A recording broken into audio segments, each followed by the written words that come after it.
On the first day of 1956, one of the greatest legends of our time recorded Heartbreak Hotel in Nashville, Tennessee. His name was Elvis Presley, and this, his first hit, officially introduced him to the American national music consciousness. The song was inspired by a young man who died an untimely death and evoked the last words, "I walk a lonely street." It was a song that would serve as the definition of a generation of music unlike anything the world has ever seen since. On that day, something else had taken place, perhaps not so momentous at the time, but that would prove to also define a generation, not of music, but of changing people's lives, and who would also die an untimely death as fate would have it. On January the 1st, 1956, in a gritty little neighborhood tucked away in South Los Angeles called La Mirada, Mark Hughes was born. His life was fairly unremarkable. Born to Joanne Hughes and raised by her and Stuart Hartman, whom she married, Mark was probably reared much like many of us. Mind your manners, be responsible, keep your elbows off the table, make good choices. He was skinny and good-looking, polite and friendly, and very protective of his two younger brothers. The quietest of the three boys, he'd inherited his mother's good looks and Stuart's focus and intensity. Like many families of the day, Joanne and Stuart moved the family to Camarillo to try to provide a better life for them, to build a future and keep the family safe. And like many other families of the day, their not-so-picture-perfect marriage fell apart and resulted in a divorce that would change the family forever. Mark's childhood was like many in the growing suburban community: school, day trips to the Channel Islands, bicycle rides and fishing outings.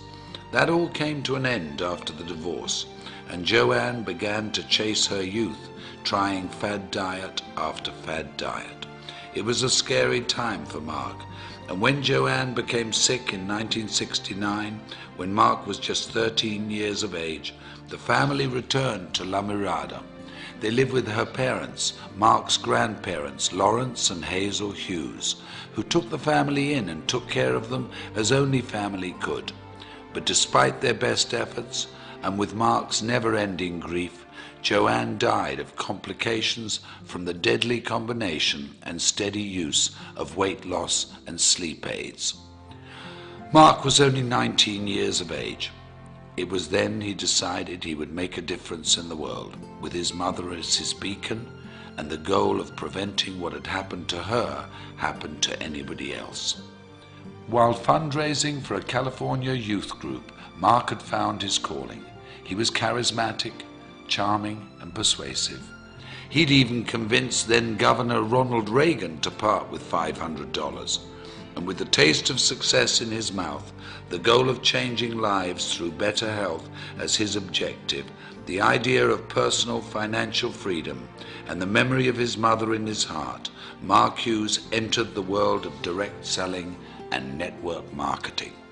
In 1976, Mark began selling Slender Now diet products, quickly becoming one of their top 100 earners.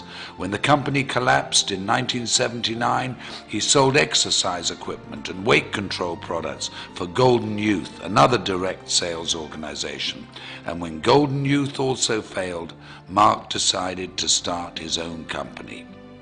Intrigued by the Eastern philosophy of herbal medicine, combined with the vitamin and mineral technology of the West, he co-developed a line of products that promised a bold 100% satisfaction guaranteed or your money back.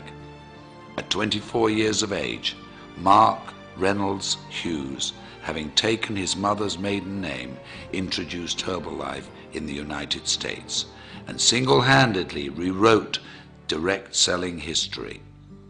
Unremarkable turned quite remarkable, if you ask me. I often wonder what he would think if he could see us today, sitting here in this arena, looking at how big our organizations have grown, reflecting on the company's incredible retention rate, tasting our new products, walking into a nutrition club, celebrating success at a new president's team experience. How proud he would be. How incredibly happy we would have made him. I know in my heart, as many of you do in yours, that his light is what has made this possible, that his vision is what fuels us, that we are forever changed because of his influence on us and his belief that despite what we may think of ourselves every now and again, we're truly remarkable human beings. What a gift we've been given. What an incredible, invaluable, unique gift.